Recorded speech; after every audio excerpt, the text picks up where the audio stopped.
자, 지난 시간에 여러분들한테 이제 함수 관련된 문제를 드렸던 거 기억나실 겁니다. 그래서 이제 아래와 같이 출력되게끔 문제를 풀어달라고 되어 있는데, 지금 보시면 매스 더하기라는 게 있습니다. 그래서 요거 예시만 보면, 매스점 더하기라는 거는 뭐예요? 매스에 있는 더하기라는 속성을 불러온 건데, 원래라면 우리가 해당 메서드를 사용하려면 어떻게 사용할 수 있다? 뭐 더하기가 매스가 있다 하면 저도 클래스 매스가 있는 거란 말이에요. 이제 매스라는 클래스가 있고 거기에 뭐가 있다? 더하기라는 메서드가 있는 거란 말이에요. 그죠? 여기가 이제 여러분들이 이제 메인 클래스라고 했을 때 클래스 메인, 그죠? 메인 클래스라 했을 때 지금 이제 메인 메서드가 있을 거 아니에요? 메인 메서드. 그럼 메인 메서드 내부에서 우리가 뭐 하고 있다? 매스라는 녀석을 만들고 더하기라는 메서드를 뭐 하고 있어요? 호출하고 있다라고 보시면 될 것 같아요. 자, 그런데 만약에 여기가 이렇게만 되어 있다라고 하면 이 녀석이 뭐예요? 딱히 리턴할 필요가 없단 말이에요. 그런데 여기가 만약에 이런 식으로 되어 있어요. int rs 뭐 이렇게. 그러면 더하기라는 녀석은 뭘 해야 된다? 리턴에 대해서 필수라는 거죠. 그죠? 리턴이라는 거는 뭐다? 함수 실행의 결과값이라고 말씀을 드렸습니다. 그래서 함수가 실행이 됐을 때 그 결과값이 rs라는 변수에 들어가기 위해서는 여러분들이 더하기라는 요 메서드를 만들 때 보이드로 만드는 게 아니라 이 녀석이 뭐 해야 된다? 바로 보이드가 아닌 int여야 된다라고 말씀을 드렸습니다. 자, 그런데 지금 이게 int여도 이게 실행이 된다 안 된다? 요거 실행 안 됩니다. 그럼 왜 실행이 안 되냐? 지금 보시면 메인 메서드 안에서 요거로 이제 매스 한 다음에 더하기로 호출하고 있는데, 얘는 우리가 객체를 만들어 가지고 더하기라는 메서드로 호출한 게 아니라 뭐예요? 객체화하지 않고 현재 이건 클래스죠, 클래스. 그죠? 클래스에다가 우리가 더하기라는 메서드로 호출하고 있단 말이에요. 그러면 여러분들이 객체화하지 않고도 더하기를 호출하는 방법이 있다라고 말씀드렸어요. 그러면 메서드 앞에다 뭘 붙여라? 스태틱을 붙여라. 그래서 스태틱의 앞에 이거는 이제 메서드한테만 국한되어 있는 게 아니라 변수도 마찬가지입니다. 변수든 여러분들이 메서드든 데이터 타입 앞에 스태틱으로 이제 명시가 되어 있다. 스태틱 단어가 붙어 있다라고 한다면 얘를 객체화하지 않고 해당 변수 또는 해당 메서드를 호출해서 가져오는 게 가능하다라고 여러분들 이해를 하시면 됩니다. 자, 그러면 결국에는 더하기라는 메서드가 이게 실행됐을 때 이 녀석이 어떤 특정 값으로 변할 텐데, 왜냐면 여기서 뭘 하기 때문에 리턴이라는 걸 해주기 때문에, 그죠? 근데 제가 리턴 5라고 이렇게 쓰는 순간 이 더하기라는 이 녀석은 뭘로 변한다? 5라는 값으로 변해서 rs라는 변수에 할당을 하겠죠. 자, 그런데 이렇게 하면 여러분이 더하기라는 메서드를 10번, 100번, 1000번 호출해봤자 5라는 값밖에 들어가지 않기 때문에, 그러니까 5라는 값으로밖에 변신이 안 된단 말이에요. 그러면 우리가 원하는 값을 이 녀석한테 보내서 그 보낸 값을 더해가지고 우리한테 줬으면 좋겠다. 그게 현재 우리가 더하기라는 걸 만든 의도란 말이에요. 그러면 요 소괄호 안쪽에다 뭘 넣을 수 있다? 특정 값을 이런 식으로 집어넣을 수 있는데, 자, 요런 걸 뭐라고 한다? 인자값이다 라고 제가 여러분들한테 말씀을 드렸죠. 그쵸? 영어로는 아규먼츠라고 합니다. 아규먼츠라고 요걸 말씀드린 이유는 여러분의 에러가 나왔어요. 예를 들어서 인자값과 관련된 에러가 났다. 그러면 그게 아규먼트 뭐라고 나옵니다. 근데 여러분들 아규먼트라는 단어의 의미를 몰라요. 그러면 어떤 것 때문에 에러가 났는지 찾을 수 있다 없다? 당연히 찾기가 힘들겠죠. 물론 검색을 통해서 해결할 수 있지만 즉각 알아보려면 이 녀석의 단어가 뭔지 정도는 알고 있는 게 좋습니다. 자, 그런데 이렇게 하더라도 지금 실행이 된다 안 된다? 실행이 안 됩니다. 왜 그러냐면 여러분이 인자값을 넘겼으면 얘는 쉽게 말하면 자판기 이 함수는. 그러니까 함수는 자판기이고 지금 자판기 동전 투입구에다가 동전을 넣어야 되는데 구멍이 있어요 없어요? 동전 투입구가 존재하지 않기 때문에 여러분들이 아무리 이런 식으로 값을 넘긴다 하더라도 얘가 값을 받을 준비가 되어 있지 않기 때문에 해당 코드는 실행할 수 없다라는 거죠. 자, 그러면 어떻게 한다? 여기다가 동전을 받을 수 있는 으로 구멍을 뚫어줘야 되는데, 그러면 이제 동전의 형태가 뭐예요? 데이터 타입이 정수란 말이에요. 그럼 정수기 때문에 여러분들 동전 구멍도 그 데이터 타입이라는 존재하기 때문에 뭘 해줘야 된다? 인트로 만들어줘야 된다. 그렇죠? 자, 인트로 비로소 만들어졌을 때 동전 투입구가 두 개이기 때문에 여러분들이 넘긴 10과 20이 뭐예요? 차례대로 10, 20이 이렇게 들어온다라는 거죠. 자, 그런데 여기다가 이런 식으로 쓴다고 해서 이것도 마찬가지로 실행이 된다, 안 된다? 안 됩니다. 이런 걸 뭐라 한다? 매개 변수라고 말씀드렸죠. 인자값이 2개면 매개 변수도 2개, 매개 변수가 3개면 인자값도 3개, 1개면 1개, 0개면 0개, 이런 식으로 여러분들이 만들어줘야 되는데 가끔씩 이거를 이렇게 만드시는 분들 계세요. 이것도 마찬가지로 이렇게 하게 되면 너가 넘겨진 인자값의 개수와 매개 변수의 개수가 다르다 라고 하면서 에러가 뜹니다. 자, 그러면 얘가 이제 정상적으로 실행이 되려면 우리가 원하는 뭘 넘겨주면 된다? A 플러스 B를 해주게 되면 결국에는 뭐예요? 실제로 여러분 10과 20이 들어오고 10 플러스 20, 30이라는 결과를 뭐 해준다? 리턴해주기 때문에 이게 RS라는 변수에 뭐가 들어온다? 30이라는 값이 들어오게 된다 라고 보시면 됩니다. 자, 이게 바로 지난 시간에 배웠던 함수, 매개 변수, 리턴 개념이다. 그 다음에 내가 객체화하지 않고도 해당 기능을 사용하는 방식이다 라고 지난 시간에 설명을 드렸던 거 여러분들 기억나실 겁니다. 이게 바로 지난번에 했던 거잖아요. 그러면서 이제 문제를 풀었죠. 자, 그래서 이제 요거에 대해서 예시를 설명을 드린 거고, 자, 지금 결론은 이 원투썸이라는 건 뭐예요? 원투썸이라는 거는 내가 넘겨준 요 3이 1부터 3이란 말이에요. 1부터 3까지 더한 결과를 뭐 해라? 달라는 거예요. 누구한테? 결과 1한테. 그러면 원투썸이라는 게 없잖아요. 그럼 얘도 마찬가지로 여러분들 컨트롤 시프트 F10 눌러가지고 실행해보면 이렇게 에러 난단 말이에요. 왜? 일단 원투썸이라는 메서드가 없기 때문에. 자, 그래서 보이드 해가지고 원투썸, 이게 지금 함수의 원형이죠. 보이드 함수명 소괄호 중괄호. 자, 실행해보면 당연히 뭐라고 해요? 자, 노 아규먼트 보이죠? 제가 아규먼트는 알고 계셔야 된다고 말씀드렸잖아요. 그러니까 지금 인자값이 없다. 그러니까 너가 인자값은 넘겨줘도 매개 변수가 없기 때문에 실행할 수 없다. 그 매개 변수의 타입이 뭐다? 인트라는 거예요. 인트를 찾아봤더니 없다라는 거예요. 그럼 여기다가 여러분이 받을 수 있도록 int a라고 써주면 되겠죠. 저는 num이라 쓰겠습니다. 자, 실행하면 얘가 뭐예요? 지금 우리가 원투썸이라는 메스를 객체화하지 않고 지금 원투썸이라는 메서드를 지금 사용하려고 하는 거잖아요. 원투썸이라는 이 메서드가 뭐가 돼야 된다? 스태틱이 돼야 된다. 자, 그러고 나서 실행해보면 이번에는 타입이 일치하지 않는다. 그게 무슨 말이냐면 지금 제가 함수의 원형을 만들 때 보이드로 만들었단 말이에요. 보이드라는 거는 리턴에 대한 의무가 있다 없다? 의무가 없다 했습니다. 리턴이 필수가 아니에요. 그러니까 얘가 된다고 하더라도 이 녀석한테 결과 1이라는 녀석과 결과 2라는 변수한테 뭘 주고 있는 상황이다? 보이드를 주고 있는 상황이죠. 보이드는 허공이죠. 여러분들이 일반 타입 변수의 값의 할당에 대해서 알고 있는 게 굉장히 중요한데 이거는 자바의 규칙이야. 정해져 있는 법이라고 생각하시면 됩니다. 여러분들이 데이터 타입을 앞에다가 int라고 명시를 했으면 정수 이외의 값을 a라는 변수에 할당할 수 없다는 거예요. 여기다가 더블이라고 썼다? 그러면 여기다가 여러분들이 실수 이외의 값을 사용할 수 없고요. 불리언이라 썼다 하면 여기가 true, false 아니면 올 수가 없다는 거죠.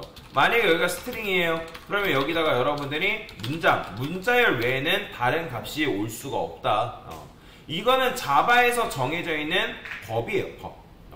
규칙. 그러니까 법이라는 거는 따라야 되죠. 마찬가지예요. 규칙으로 정해져 있기 때문에 그 규칙은 반드시 따라줘야 돼요.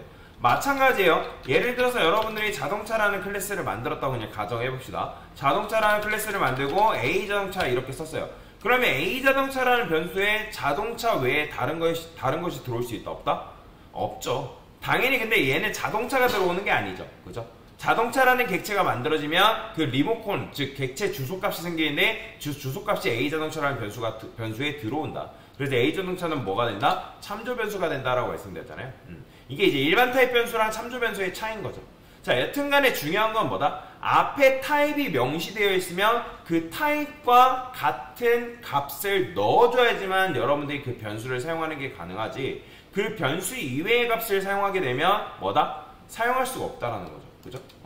그게 이제 일반 변수 또는 참조 변수가 값이 할당되는 방식인 거죠. 자, 그러면 지금 여기서도 마찬가지죠. 원투썸이라는 게 실행됐을 때 결과 1이라는 건 아까도 말씀드린 것처럼 정수라는 값을 줘야 되는데 얘는 줄 수 있다 없다? 줄 수 없죠. 왜? int를 주는 게 아니라 보이드를 주기 때문에. 그래서 얘를 뭘로 바꿔야 된다? int로 바꿔줘야 된다. 자, 그러고 나서 실행해보면 리턴에 대해서 지금 뭐예요? 리턴을 안 했기 때문에 너 리턴 놓쳤다. 그러니까 지금 int를 했기 때문에 함수가 데이터 타입이 있으면 무조건 뭘 해줘야 되냐면 리턴을 해줘야 돼요. 가끔씩 여기다가 여러분들이 시스템하고 프린트를 해가지고 이렇게 하시는 분들 계시는데 이거는 뭐예요?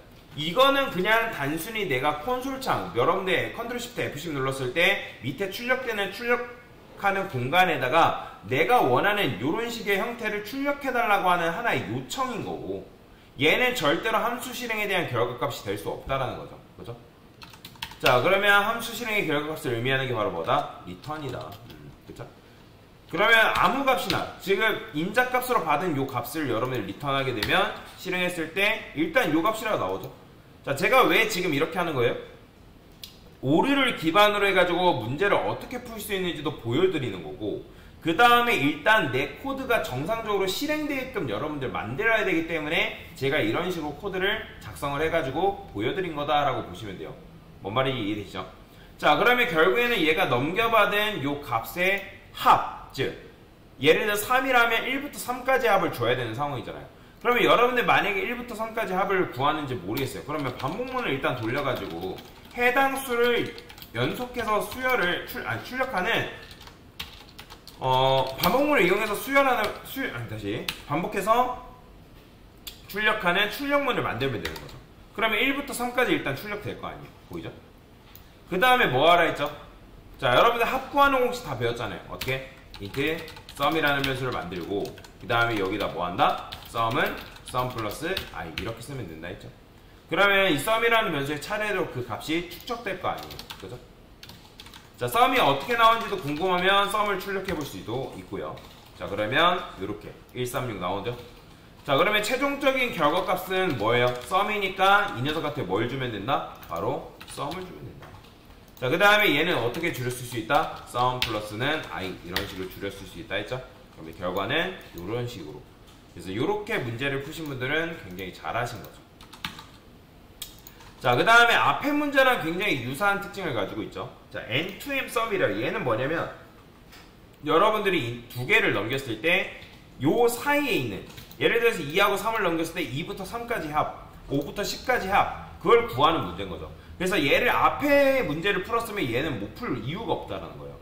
다만 얘는 인자값을 2개 넘기 때문에 매개 변수를 몇 개? 당연히 2개여야 된다. 자, 그러면 얘도 마찬가지죠. 얘는 이제 뭐예요? 얘도 리턴에 대한 것들이 필수죠. 왜냐면 그래야지만 결과 1과 결과 2라는 변수에 정수값을 줄 수 있으니까. 그 다음에 얘가 객체화하지 않고 메서드를 호출하고 있다는 걸로 봐서 뭐다? 아, 얘네 스태틱 메서드구나. 그러면 여기다 어떻게? 스태틱이라 적어주시고 int라고 적어주신 다음에 함수명을 이렇게 적어주면 되겠죠.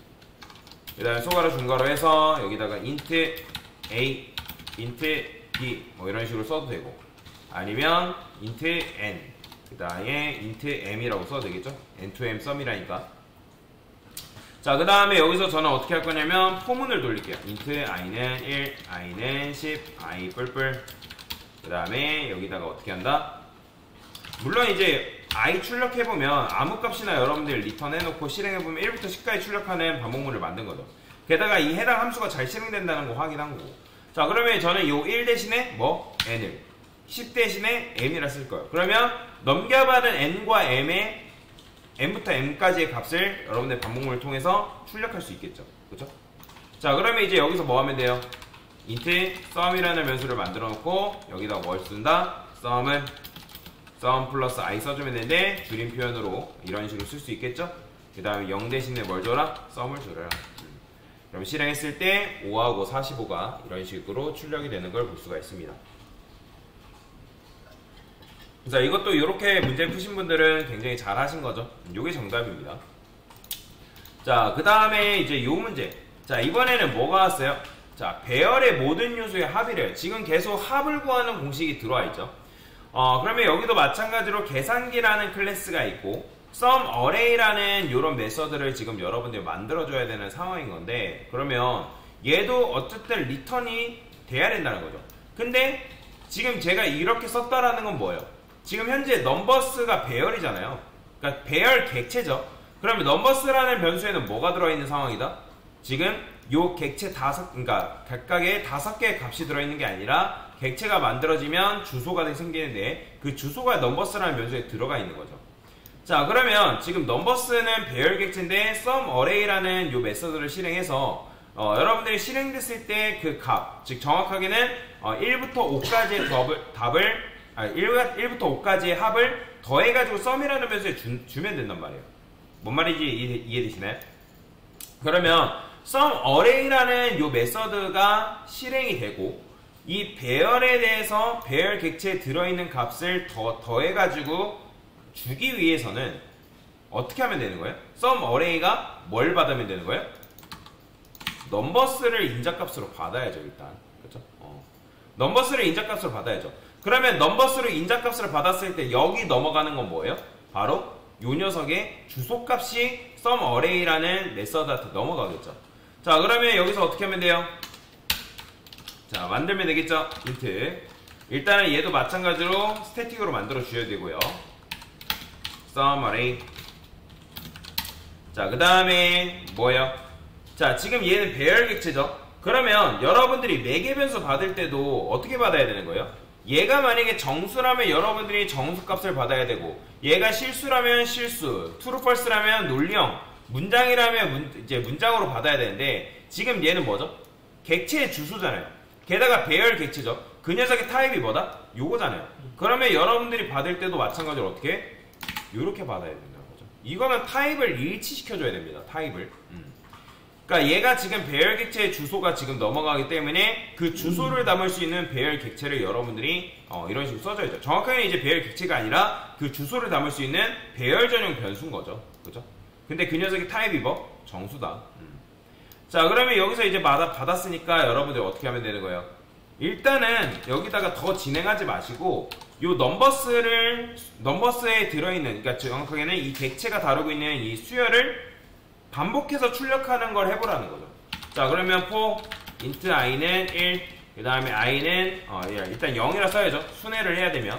그 다음에 numbers 한 다음에 뭐가 있어요? 자, 배열은 length가 있다 했죠. 배열의 길이죠. 현재 얘는 5개이기 때문에 얘는 뭐예요? 5랑 똑같은 거예요. 그렇기 때문에 제가 여기다가 5 전까지 출력해달라고 하는 이유는 뭐다? 이 녀석에 인덱스가 있는데 인덱스가 마지막에 몇 번이에요? 0, 1, 2, 3, 4죠? 그죠? 그러니까 0부터 4까지 출력해야 된다는 거예요. 그러면 여기다가 i 출력해보면 0부터 4 잘 나오고, 그 다음에 각각의 요소값에 접근하기 위해서는 어떻게 한다? 넘버스에 i번째 이런 식으로 더해서 출력할 수 있겠죠. 자, 그러면 1, 2, 3, 4, 5 잘 나왔네요. 그죠? 자, 1, 2, 3, 4, 5 다 나왔으니까 얘네들을 다 더해가지고 주면 되는 거잖아요. 그러면 어떻게 하면 돼요? 여기다가 int sum을 0이라 써주고, 그 다음에 마찬가지로 sum은 sum 플러스 뭘 더하면 되는 거예요? 바로 넘버스에 i번째 있는 값을 더하면 되겠죠. 그죠? 요게 정답인 거죠. 요게. 그죠? 자, 그 다음에 여기다가 얘를 줄이면 어떻게 쓸 수 있다? sum 플러스는 이렇게 줄여 쓸 수 있다.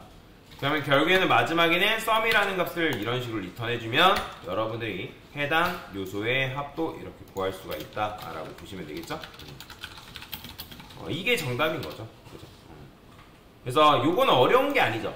그러니까 요거는 어려운 게 아니라 여러분들이 다 해왔던 건데, 지금 인자값을 뭘 넘기냐, 그 다음 인자값을 뭐 넘겼을 때 매개변수로 뭘로 받냐, 그 문제인 거죠. 그래서 그걸 이해할 수 있는 분들은 여러분들이 이 문제를 풀 수가 있게 된다라고 보시면 되겠죠. 자, 그 다음에 마지막 문제죠. 자, 마지막 문제는 뭐예요? 주어진 배열에서 최대값을 반환한 함수 findmax를 작성을 해달래요. 그러면 얘도 지금 mass라는 클래스가 있고 findmax라는 지금 이제 메서드를 호출해야 되는 상황인데, 지금 보시면 %d죠. 자, %d라는 건 뭐죠, 여러분들? %d라는 거는 정수를 받기 위한 하나의 뭐다? 서식 지정자다라고 말씀드렸어요. 서식 지정자. 그러니까 정수를 담기 위한 하나의 그릇인 거죠.